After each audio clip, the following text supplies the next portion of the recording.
ভালোবাসা এই শব্দটার ভেতরে যেমন আছে স্বপ্ন, ঠিক তেমনি লুকিয়ে থাকে বিশ্বাসঘাতকতার ভয়ঙ্কর গল্প। আর আজকের ঘটনাটি যেন কোনো সিনেমার কাহিনী নয়, বাস্তব জীবনের এমন এক নাটকীয় অধ্যায় যা এখন পুরো সোশ্যাল মিডিয়ায় তোলপাড় সৃষ্টি করেছে। ভোলার বোরহানুদ্দিনে কয়েক মাসের প্রেম, দিনের পর দিন ফোনে কথা, ভবিষ্যতের স্বপ্ন, একসাথে ঘর বাঁধার পরিকল্পনা, সবকিছুই ঠিকঠাক চলছিল। প্রেমিকা সুবর্ণা বিশ্বাস করেছিলেন এই সম্পর্ক একদিন বিয়েতে গড়াবে, কিন্তু হঠাৎ করেই বদলে বদলে যেতে শুরু করে প্রেমিক শামীম। আগের মতো আর ফোন নয়, মেসেজের উত্তর নয়, ধীরে ধীরে যোগাযোগ বন্ধ করতে শুরু করেন তিনি। একসময় পুরোপুরি গা ঢাকা দেওয়ার চেষ্টা। আর তখনই সুবর্ণা বুঝতে পারেন, যাকে বিশ্বাস করে নিজের ভবিষ্যৎ কল্পনা করেছিলেন, সেই মানুষটাই হয়তো তাকে ফেলে পালিয়ে যেতে চাইছে। কিন্তু এখানেই গল্পে আসে বড় টুইস্ট। সাধারণ অনেক মেয়ের মতো চুপচাপ কান্না না করে সুবর্ণা সরাসরি ছুটে যান প্রেমিকের বাড়িতে। সঙ্গে ছিল ক্ষোভ, কষ্ট আর নিজের অধিকারের দাবি। এরপর যা ঘটল তা দেখে হতবাক পুরো এলাকা। প্রেমিককে সামনে পেয়েই কলার চেপে ধরেন সুবর্ণা। জনসম্মুখে একটাই দাবি, সম্পর্ক করলে বিয়েও করতে হবে। চারপাশে তখন শত শত মানুষের ভিড়।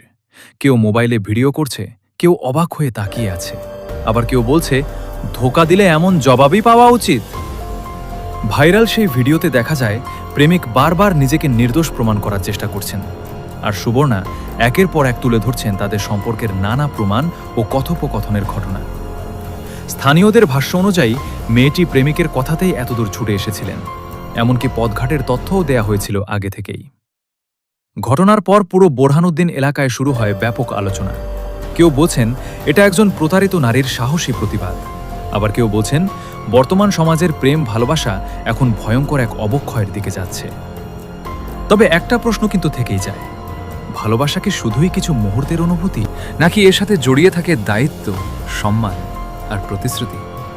এই ঘটনা শুধু একটি ভাইরাল নিউজ নয়, এটি বর্তমান প্রজন্মের সম্পর্কের বাস্তব চিত্রও তুলে ধরছে, যেখানে অনেকেই ভালোবাসার নামে সময় কাটায়, কিন্তু দায়িত্ব নেওয়ার সময় পালিয়ে যেতে চায়। আর সেই কারণেই সুবর্ণার এই প্রতিবাদ এখন সোশ্যাল মিডিয়ায় কলার ধরা আন্দোলন নামেও পরিচিতি পেয়েছে। শেষ পর্যন্ত তার এই সাহসী অবস্থান কি তাকে তার প্রাপ্য অধিকার এনে দিয়েছে? সেই উত্তর সময়ই বলে দেবে। ভিডিওটি নিয়ে আপনার মতামত কি? সুবর্ণা কি ঠিক করেছেন, নাকি বিষয়টি অন্যভাবে সমাধান হওয়া উচিত ছিল? কমেন্টে অবশ্যই জানান। ভিডিওটি ভালো লাগলে লাইক দিন, বন্ধুদের সাথে শেয়ার করুন এবং এমন আরও ভাইরাল ও আলোচিত ঘটনার আপডেট পেতে চ্যানেলটি সাবস্ক্রাইব করে পাশে থাকা বেল আইকনটি অন করে রাখুন।